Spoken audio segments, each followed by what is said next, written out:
Kanselado ang mahigit 100 flights dahil sa bagyong Karina, kaya't maraming pasahero napurnada ang plano at na-stranded sa airport.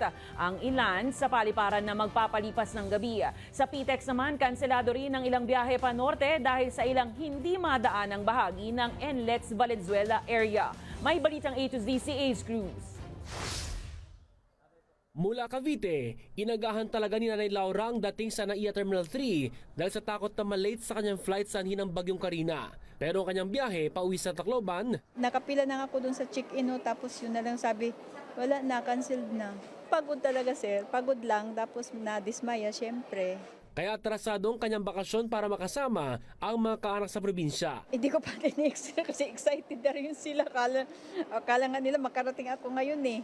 Kaya ko na lang sabihin na canceled yung flight ko. Si Claribel naman, kararating lang mula sa Brunei at excited nang makauwi sa probinsya na nanganganib ngayong mapurnada. Magta-taxi kami or mag-grab kami papuntang hotel, and then of course we have to pay for our hotel accommodation. So dito na lang kami. Kung hindi man canceled ang biyahe, problemado naman ang ilang pasahero dahil sa delayed flights. Apila ng airport authorities sa mga pasahero agahan at i-adjust ang pagpunta sa mga paliparan gayong marami ng kalsada ang hindi madaanan bunsod ng pagbaha. Pati na ang pag-monitor sa inyong mga flights dahil marami na rin ang nakakansela bunsod ng sama ng panahon.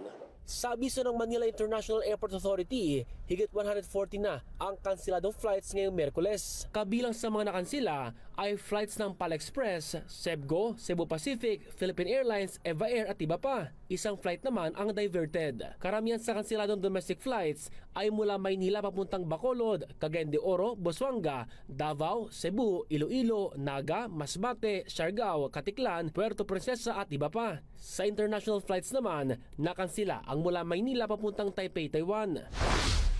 Samantala, dahil pa rin sa ilang kalsada na hindi madaanan dahil sa baha, kinansela na ng pamunuan ng PTEX ang ilang biyahe panorte o yung mga rutang daraan ng NLEX dahil hindi madaanan ng ilang bahagi ng NLEX Valenzuela. Apektado rito ang mag-asawang galing Bicol at bibisitahin sana ang mga anak sa Pampanga. Imbis na makapagpahinga na, mahirap pero wala namang magagawa kasi ganun nga ang panahon. Magbibigay naman po kami ng waiting areas for them para lang po makapagpalipas ng oras. At the same time, may Wi-Fi access naman po tayo.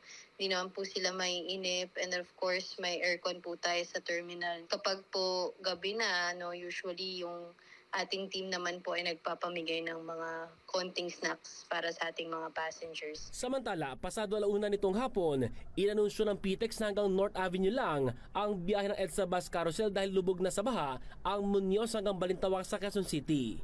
Para sa Balitang A to Z, Ace Cruz.